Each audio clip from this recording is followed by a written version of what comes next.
أعوذ بالله من الشيطان الرجيم.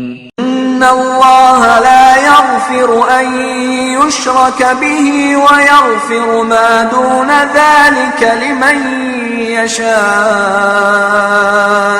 ومن يشرك بالله فقد افترى إثما عظيما.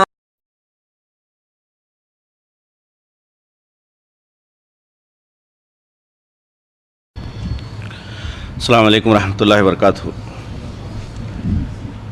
الحمدللہ رب العالمین والصلاة والسلام علی رسولہ الامین وعلی آلہ وصحبہ اجمعین ومن تبعہ بإحسان الی یوم الدین. محترم سامعین کرام، رب العالمین کا بے انتہا شکر و احسان ہے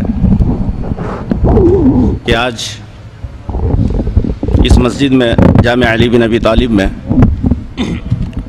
ہندوستان کے مشہور و معروف شعلہ بیان مقرر فضیلۃ الشیخ جرجیس انصاری صاحب کا خطاب سننے کا جو موقع اللہ تعالیٰ نے ہمیں عطا فرمایا ہے. سامعین کرام، آپ کا غائبانہ تعارف آڈیو کیسٹ کے ذریعے اور ویڈیو کیسٹ کے ذریعے مختلف ممالک میں پہنچ چکا ہے. ویسے یہاں سعودی عربیہ میں بھی آپ کے کئی آڈیو اور ویڈیو کے ذریعے سے لوگ آپ کا غائبانہ تعارف دیکھیں ہی، لیکن اللہ کا شکر احسان ہے کہ آج ہمیں بالمقابل آپ کا خطاب سننے کا جو اللہ نے موقع عطا فرمایا ہے.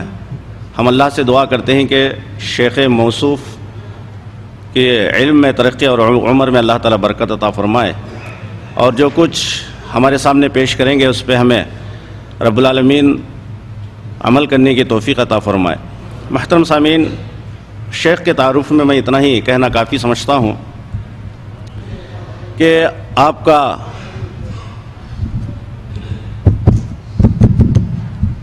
اسم گرامی جرجیس انصاری ہے، اور آپ کا تعلق انڈیا میں یو پی اٹاوا سے آپ کا تعلق ہے، اور آپ کی دینی تعلیم جھنڈا نگر مدرسہ سراج العلوم سے ہوئی، اور آپ علی گڑھ یونیورسٹی سے سنسکرت میں ایم.اے کیے ہیں. ہندو مذاہب کی کتابوں کا آپ کو اتنا زیادہ مہارت ہے اور اتنی اس کے اندر معلومات ہیں کہ اگر کوئی سوال کے لیے ہندو سامنے آ جائے، کوئی سوال کر بیٹھے، تو انہی کتابوں سے ویدوں کے جو اس کے اندر جو ہے اتنے تیزی کے ساتھ پڑھ کے سناتے ہیں. میں سمجھتا ہوں کہ کوئی ہندو پنڈت بھی اتنا تیزی کے ساتھ نہیں پڑھے گا، اور انہی کی کتابوں سے سامنے والے کو ساکت کر دیتے ہیں. برکیف محترم سامعین اکرام، شیخ موصوف کا انداز نرالا اور مؤثرانہ اور سامنے والے کو ساکت کر دینے والا انداز ہے. آج انشاءاللہ آپ اس انداز کو سنیں گے. آج ہمارے سامنے توحید اور شرک اس موضوع پر شیخ موصوف ہمارے سامنے خطاب فرمائیں گے. میں شیخ موصوف کو دعوت دیتا ہوں کہ آپ اپنے موضوع کا آغاز کریں.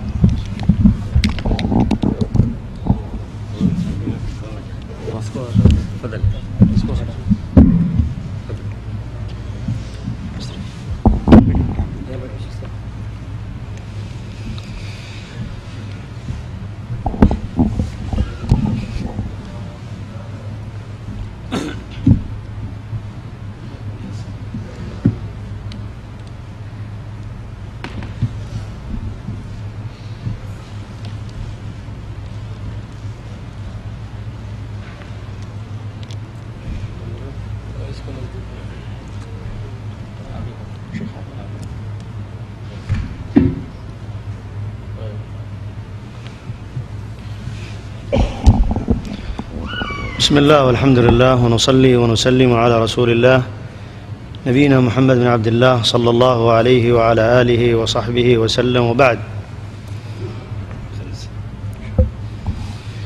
نحمد اللہ سبحانہ وتعالى على نعمة الإسلام، ونحمده على نعمة الإيمان، ونحمده على نعمة الأمن والإيمان، ونحمده سبحانه وتعالى على أن جمعنا في هذا المكان الطاهر في هذا الجامع المبارك، ونسأله سبحانه وتعالى كما جمعنا في هذا المكان أن يجمعنا في جنات عدن إنه ولي ذلك والقادر عليه.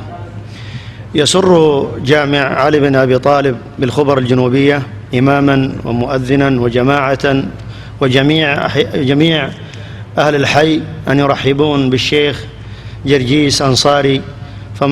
كما علمنا أن الشيخ حفظه الله له علم ودراية بالمذاهب والعقيدة والأديان، فأحث نفسي وأحث أخواني أن نستفيد من الشيخ، فهي فرصة عظيمة من الله بها علينا أن نلتقي بالشيخ في هذه الليلة المباركة، فنسأل الله سبحانه وتعالى أن يكتب له الأجر والمثوبة وأن ينفع به الإسلام والمسلمين.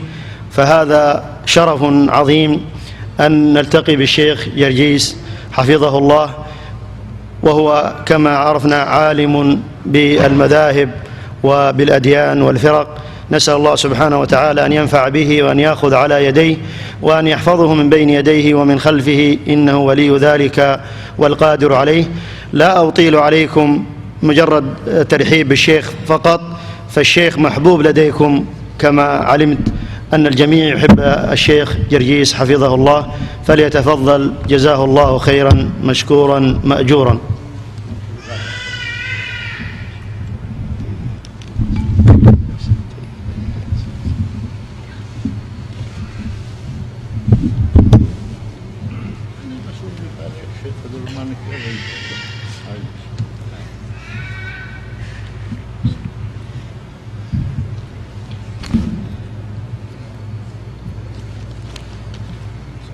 السلام خیریت ہے، پہنچ گئے وقت پہ.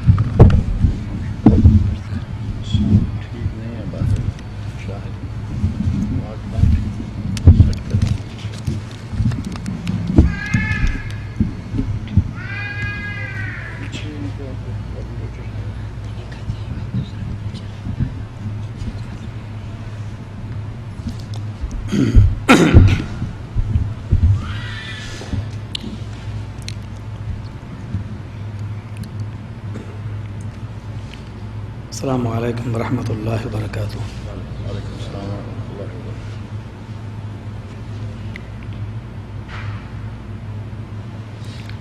ان الحمد للہ نحمده ونستعینه ونستغفره ونعوذ باللہ من شرور انفسنا ومن سیئات اعمالنا.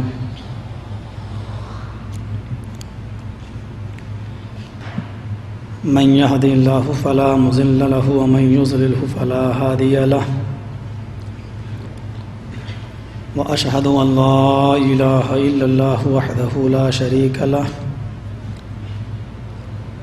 وأشهد أن محمدا عبده ورسوله. أما بعد فإن خير الحديث كتاب الله، وخير الهدي هدي محمد صلى الله عليه وسلم، وشر الأمور محدثاتها وكل محدثة بدعة وكل بدعة ضلالة وكل ضلالة في النار. أعوذ بالله من الشيطان الرجيم. بسم الله الرحمن الرحيم.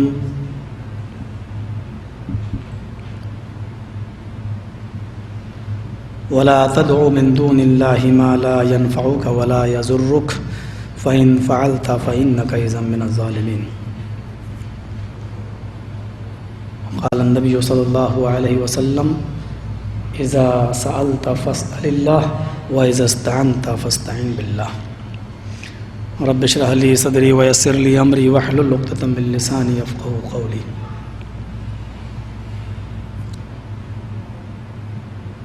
ہر قسم کی تعریف، ساری خوبیاں اللہ رب العالمین کے لیے لائق و سزاوار ہیں. جس نے ہمیں اور آپ کو اسلام جیسا سیدھا، سچا اور سنجیدہ مذہب عطا فرمایا، قرآن کریم جیسی ایک گائیڈ بک اس نے ہمیں اور آپ کو ہماری رشد و ہدایت کے لیے عطا فرمائی۔ جناب محمد رسول اللہ صلی اللہ علیہ وسلم کا امتی ہونے کا شرف بخشا۔ آج کا یہ پروگرام جو پہلے سے فکس نہیں تھا اور یہ اچانک رکھا گیا، اور مجھے جو ٹاپک دیا گیا ہے، جو موضوع، وہ توحید کی اہمیت اور شرک کا رد۔ اس سلسلے میں مجھے کچھ باتیں آپ کے سامنے رکھنی ہیں۔ توحید کیا ہے؟ توحید کی ضد ہے شرک۔ شرک کے نقصانات کیا ہیں؟ خاص طور پر ان علاقوں میں جہاں اسلام کچھ دیر سے پہنچا اور جو خرافاتیں نظر آ رہی ہیں، ہم اور آپ یہاں پڑھتے رہتے ہیں، سنتے رہتے ہیں۔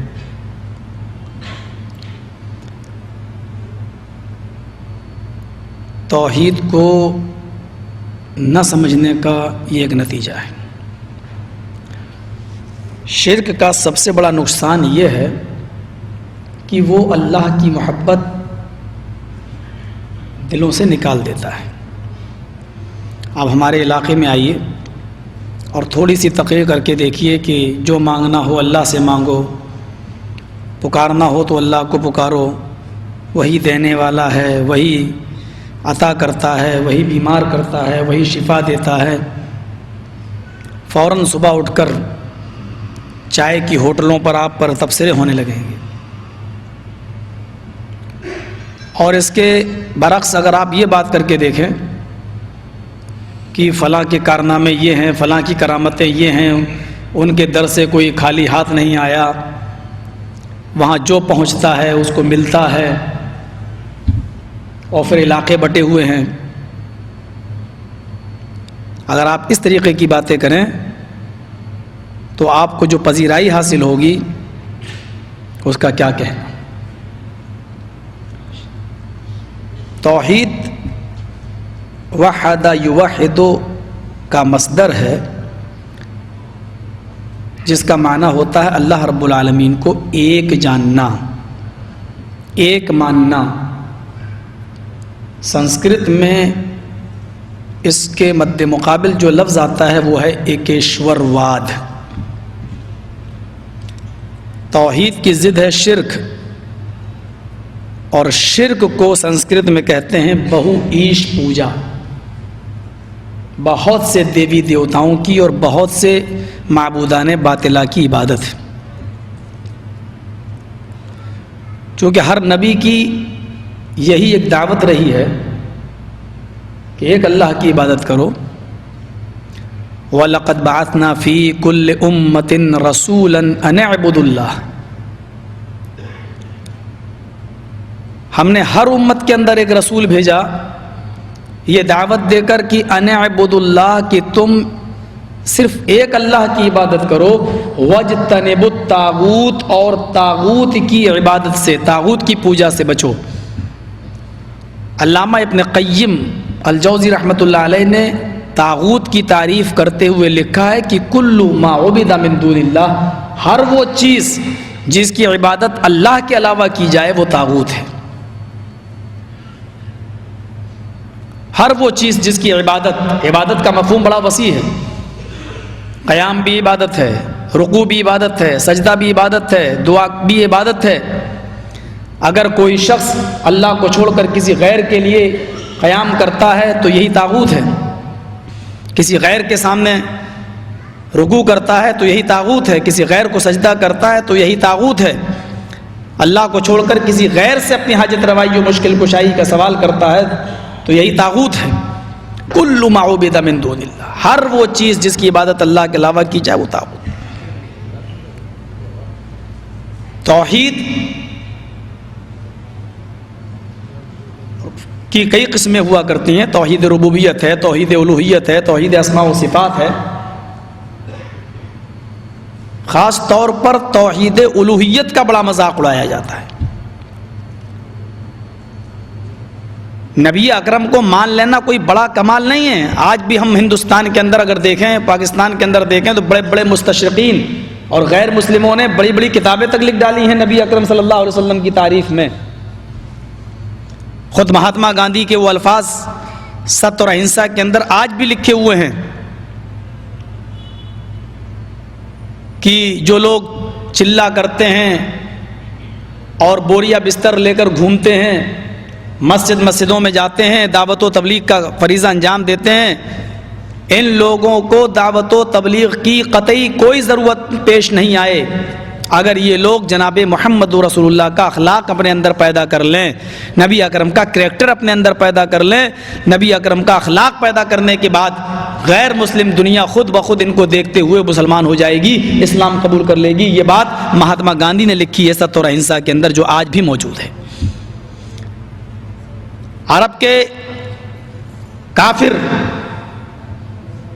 محمد رسول اللہ صلی اللہ علیہ وسلم کی امانت کے قائل تھے، صداقت کے قائل تھے. ان کو کوئی اعتراض نہیں تھا. ان کو اعتراض تھا تو صرف الوہیت کا. وہ اپنے 360 بتوں کو نہیں چھوڑنا چاہتے تھے.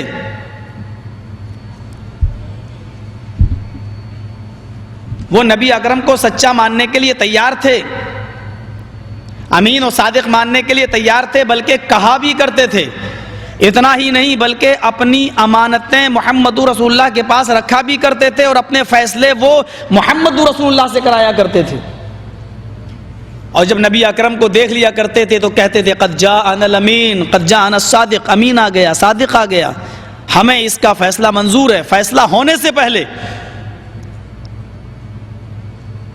ذرا تیقن کا انداز دیکھیے.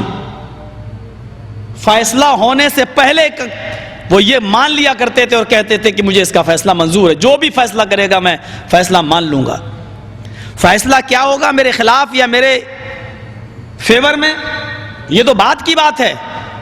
مجھے منظور ہے ان کا فیصلہ، چاہے وہ میرے فیور میں ہو چاہے وہ میرے اپوزٹ ہو. وہ نہیں مانتے تھے تو صرف اس بات کو، لا الہ الا اللہ، ایک اللہ کی عبادت. وہ کسی قیمت پر اس کے قائل نہیں تھے. وہ یہ کہتے تھے کہ ٹھیک ہے ہم اللہ کو ماننے کے لیے تیار ہیں لیکن ان کو نہیں چھوڑیں گے، یہ ہمارے سفارشی ہیں اور یہ ہماری دعائیں اللہ تک لے کے جاتے ہیں، یہ اللہ کے قریبی ہیں، اللہ کے ان سے تعلقات ہیں. تعلقات. ایک کتاب آتی ہے سیرت غوث پاک کے نام سے، انڈیا کی چھپی ہوئی ہے، بامبے سے چھپی ہوئی ہے. اس کے صفحہ نمبر 179 پر 179 صفحے پر ایک دلچسپ واقعہ لکھا ہوا ہے. اس سے آپ یہ دیکھیے کہ اللہ کا مقام کیا ہے اور غوث پاک کا مقام کیا ہے، اس کو آپ اندازہ لگا سکتے ہیں اس واقعے کو سن کر. جن کو غوث پاک، مجھے تھوڑی سی اجازت چاہیے، حالانکہ غوث صرف اللہ ہے. لکھا ہے کہ گاؤں کے لوگوں نے ایک بار ایک گاؤں کے مکھیا سے، جو پردھان تھا اس گاؤں کا، سرپنچ تھا، اس سے کہا کہ بارش بہت دنوں سے نہیں ہو رہی ہے اور تم گاؤں کے مکھیا بنے بیٹھے ہو. تو گاؤں کا مکھیا بولتا ہے کہ چندہ کرو، پیسہ اکٹھا کرو، میں اللہ کے پاس جاتا ہوں اور اس سے بات کر کے آتا ہوں. صفحہ نمبر 179 یاد رکھیے گا. سیرت غوث پاک حاجی علی کی درگاہ پہ مل جائے گی، تھوک کے بھاؤ بکتی ہے کتاب، قیمت بھی بہت زیادہ نہیں ہے، صرف 75 روپے انڈین کرنسی. لکھا ہے کہ گاؤں کا مکھیا لوگوں سے چندہ کر کے کہیں غائب ہو گیا، اللہ کے پاس کیا جائے گا وہ؟ سوچا 8-10 دن میں بارش ہو جائے گی تو لوٹ کے آ جاؤں گا، لیکن 8-10 دن تک بارش نہیں ہوئی۔ بہرحال وہ بیچارہ آیا، اور آنے کے بعد لوگوں نے کہا کیا ہوا، ابھی تک بارش نہیں ہوئی، آپ کی اور اللہ کے درمیان کیا بات ہوئی؟ تو گاؤں کا مکھیا کہتا ہے کہ اللہ بہت غصے میں۔ کہا کیوں؟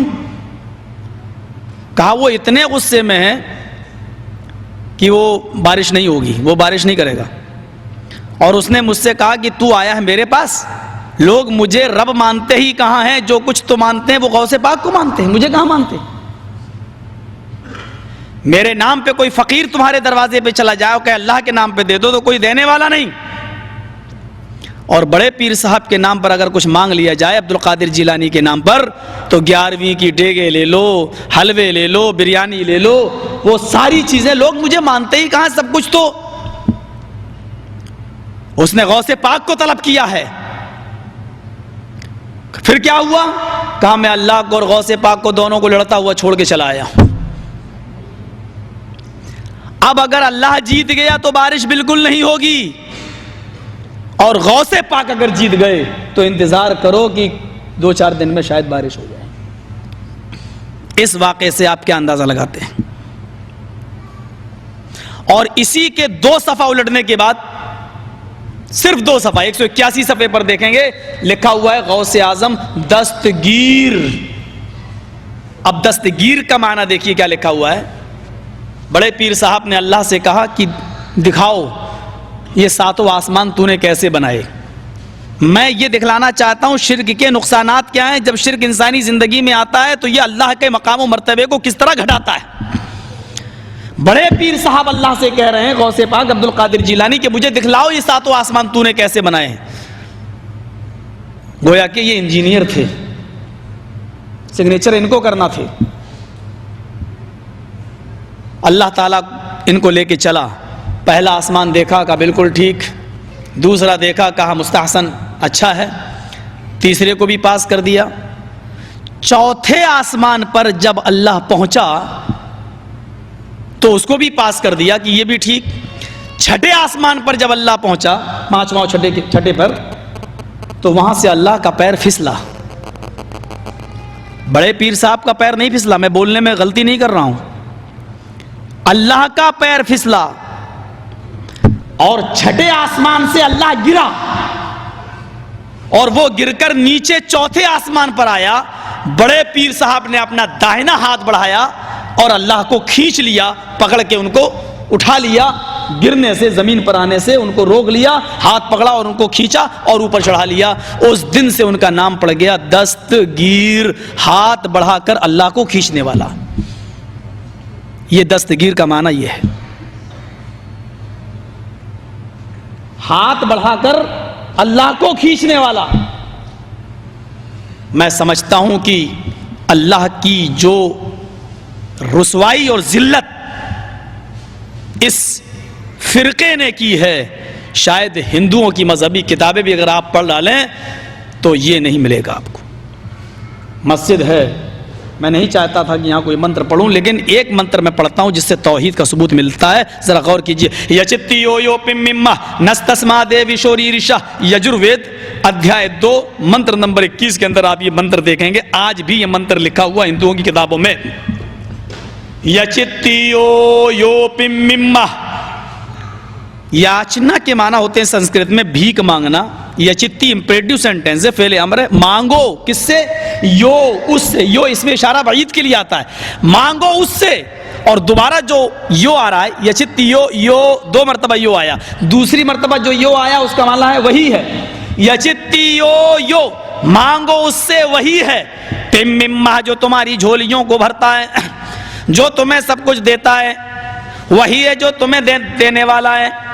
نستسما دیوی شوری رشا، نستسما دیوی شوری رشا، نہیں ہے کوئی اس کے علاوہ جو تمہاری جھولی جو تمہیں کچھ بھی دے سکے۔ نستسما، نہیں ہے کوئی، دیویشو دیوی دیوتا، ری رشا جو تمہیں کچھ بھی دے سکے، اس کے علاوہ کوئی بھی دیوی دیوتا ایسا نہیں جو تمہیں کچھ بھی دے سکے۔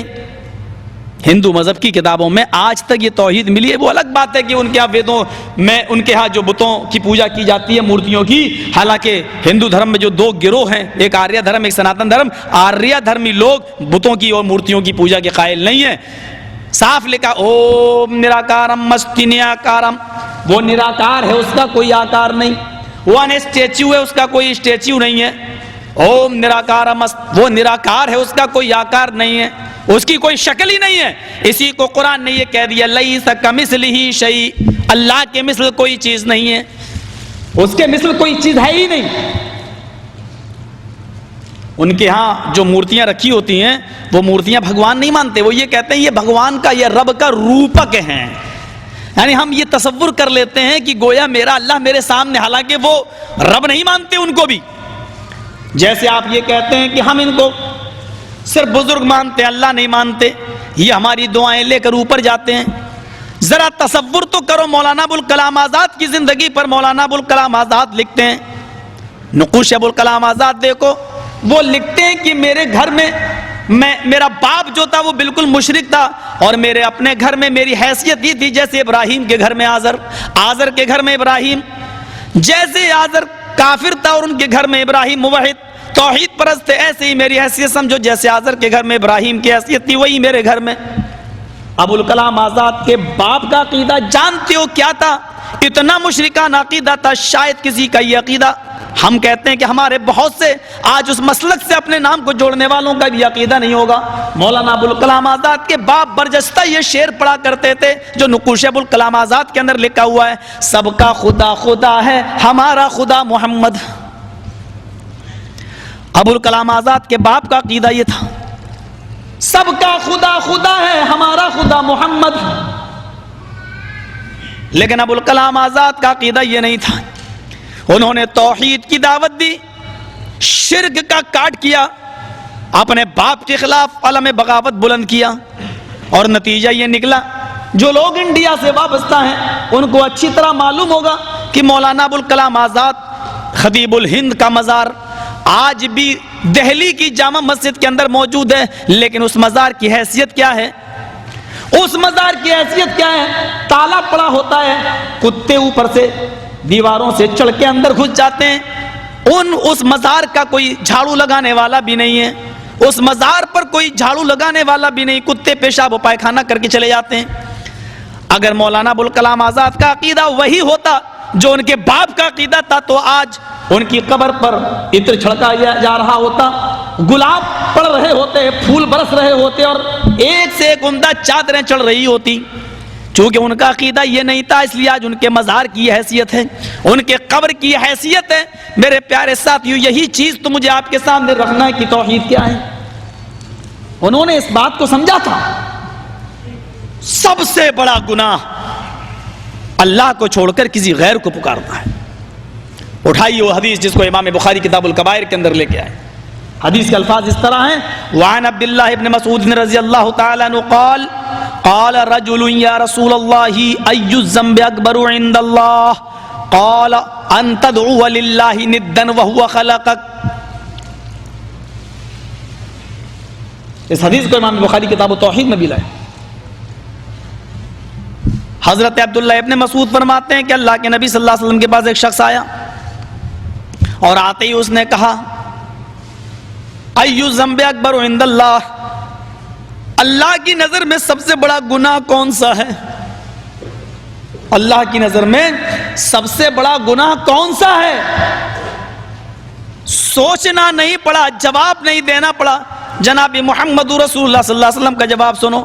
آپ نے فوراً کہا ان تدعو للہ ندا وهو خلقک, اللہ کو چھوڑ کر کسی ایسی ہستی کو پکارنا حالانکہ اس نے تمہیں پیدا کیا ہے. اللہ کو چھوڑ کر کسی ایسی ہستی کو پکارو حالانکہ اس نے تمہیں پیدا کیا. اپنی حاجت روائی و مشکل کشائی کے لیے کسی غیر کو پکارنا یہ سب سے بڑا گناہ بتایا ہے جناب محمد رسول اللہ صلی اللہ علیہ وسلم. اس حدیث کو بھی اٹھاؤ جس کو امام بخاری کتاب التوحید میں لائے. اجتنبوا السبع الموبقات قالوا وما ہن یا رسول اللہ, 7 ایسے گناہوں سے بچو جو تمہیں تباہ و برباد کر کے رکھ دیتے ہیں۔ پوچھا وہ کون سے گناہ ہیں؟ ان میں سب سے پہلا جو گناہ اللہ کے نبی بیان فرماتے ہیں وہ گناہ ہے الشرک باللہ، اللہ کے ساتھ دوسرے کو شریک کرنا، سب سے بڑا گناہ۔ یہ جو سلسلہ چلا ہے ذرا غور کرنا، منوسمرتی میں ایک بڑا دلچسپ واقعہ لکھا ہوا ہے، مجھے نہیں معلوم یہ ہندو بھائیوں میں یہ واقعہ کہاں سے آیا ہے ان کی کتابوں کے اندر۔ میں یہ نہیں کہتا ہوں آپ سے کہ وہ کتابوں پر ایمان لاؤ، میں یہ بتاتا ہوں کہ ان کتابوں کے اندر خرافاتیں بھی جو بہت سی ہیں ان میں ایک خرافات یہ بھی بھری ہوئی ہے، ذرا غور کیجئے۔ لکھا ہے کہ 3 لوگ ایک دریا کا سفر کر رہے تھے، ذرا غور کرنا ہے، الگ الگ رب کو یا الگ الگ معبود کو پکارنے کا نتیجہ کیا نکلتا ہے۔ ہندو دھرم بھی اس کی یہ عبارت بھی آج اس کا کھنڈن کر رہی ہے۔ ذرا غور کرنا، 3 لوگ دریا کا سفر کر رہے تھے، ایک ہندو تھا، ایک عیسائی تھا، ایک مسلمان تھا۔ اب یہ مسلمان کا لفظ منوسمرتی میں مسلینیو کر کے آیا، مسلینیو سنسکارا، مسلمان بھی تھا مسلمان۔ اب یہ مسلمان اس دور میں کہاں سے آیا اس کا جواب ہندو پنڈت دیں گے، ہم اس کے قائل نہیں، ہم تو یہ بتائیں گے تمہاری کتاب میں یہ لفظ آیا ہے۔ ناؤ ڈوبنے لگی، کشتی ڈوبنے لگی، اس میں جو مسلمان بیٹھا تھا اس نے کہا، یہ لفظ موجود ہے، اسم اللام سنکٹ موچن، اسم اللام اللہ سے بنا ہے، آئے اللہ تو اس مصیبت سے مجھے بچا لے۔ سنسکرت کے شبد کو دیکھو، منوسمرتی میں شبد موجود ہے، اسم اللام سنکٹ موچن، ہائے اللہ تو مجھے اس مصیبت سے بچا لے۔ منوسمرتی کا 18واں ادھیائے کہتا ہے اس کو اس مصیبت سے بچا لیا گیا، یعنی اس نے اپنے رب کو پکارا، اللہ نے اس کو بچا لیا۔ عیسائی نے کہا، اب یہ الفاظ منوسمرتی میں ہیں، او مائی گاڈ پلیز ہیلپ می۔ پتہ نہیں منوسمرتی کی عبارت یہ کہتی ہے کہ سب سے پرانا دھرم ہندو دھرم ہے، لیکن اس زمانے میں انگلش تھی نہیں، انگلش کا لفظ آیا کہاں سے یہ جواب بھی پنڈت دیں گے۔ او مائی گاڈ پلیز ہیلپ می، او میرے رب مجھے بچا لے۔ عیسائی کو بھی اس کے رب نے بچا لیا۔ اب رہ گیا ہندو۔ کل میں نے بتایا تھا ہندو کا معنی کیا ہے، وہ کیسٹ منگوا لیجئے گا۔ اب وہ کہنے لگا، ہائے برہما مجھے بچا لے۔ کشتی اور نیچے جانے لگی، فوراً بدل گیا، کہتا ہے وشنو مجھے بچا لے، اور نیچے جا رہا ہے، کہتا ہے شنکر مجھے بچا لے، اور نیچے ڈوبنے لگا، بالکل مرنے کے قریب ہوا، کہنے لگا ہائے رام مجھے بچا لے، اور نیچے جانے لگا، اور جب سانس آخری رہ گئی، دم گھٹنے لگی، تو لاسٹ میں کہنے لگا سیتا جی مجھے بچا لو، اور سیتا کہتے کہتے وہ مر گیا۔ اب ہندو دھرم کے اندر مرتیو لوک ہے، پنرجنم، دوسرا اچھے کام کیے تھے اس کو دوبارہ انسان کا جنم مل گیا۔ کہاں مل گیا؟ سمندر کے اندر۔ اب کیا دیکھتا ہے سمندر کے اندر اس کی سارے دیوی دیوتا یہ سارے کھڑے ہوئے ہیں، برہما بھی ہیں، وشنو بھی ہیں، شنکر بھی ہیں، رام بھی ہیں، سیتا بھی، اور سب اس کو بلا رہے ہیں، تم نے اچھے کرم کیے، انسان بنائے گئے، ادھر آؤ، ہٹو، دور رہو مجھ سے، میرا عقیدہ اٹھ گیا تمہارے اوپر سے، کوئی آستہ نہیں ہے۔ ان سارے بھگوانوں نے کہا کیا بات ہے، کیوں ناراض ہو مجھ سے؟ بولا مسلمان کو اس کے رب نے بچا لیا، عیسائی کو بچا لیا، تمہارے اندر اتنی طاقت نہیں تو کائے کے بھگوان بنے بیٹھے ہو؟ برہما جی بولے، عقیدہ دیکھیے ہندو کی کتاب میں، برہما جی بولے کہ میں تجھے بچانے کے لیے تیار ہو گیا تھا، جب تو نے برہما کہا تو میں تجھے بچانے کے لیے تیار ہو گیا، لیکن میری غلطی یہ تھی کہ میں سو رہا تھا، جب تو نے برہما کہا تو میں اٹھا، جب تک سو کر اٹھتا ہوں منہ ہاتھ دھلتا ہوں تب تک تو نے برہما کہنا چھوڑ دیا، اور وشنو کہنا شروع کر دیا، تو پھر میں نے سوچا جب میرا نام ہی لینا چھوڑ دیا تو میں پھر لیٹ گیا۔ وشنو بولے جب تو نے میرا نام لیا تھا تو میں اٹھا، میں نے منہ ہاتھ دھل لیا، میں تو دروازے کی طرف آگے بڑھ رہا تھا، تو نے شنکر کہنا شروع کر دیا تو میں بھی واپس ہو گیا۔ شنکر بولے کہ میں نے تو کپڑے بھی چینج کر لیے تھے، میں تو دروازہ بھی کھول چکا تھا، تب تک تو نے رام کہنا شروع کر دیا تو میں بھی واپس چلا آیا۔ رام بولے میں تو گھر سے نکل چکا تھا، تیرے اور میرے بیچ میں آدھا راستہ رہ گیا تھا، آدھا راستہ میں طے کر چکا تھا، تب تک تو نے میرے اوپر وشواس چھوڑ دیا، آستھا اور عقیدہ چھوڑ دیا، اور میری پتنی سیتا پر تو نے عقیدہ رکھ لیا، اور سیتا کہنے لگا تو میں بھی چھوڑ کے چلا آیا۔ بولا سیتا جی تمہیں کیا ہو گیا تھا، تم بچا لیتی؟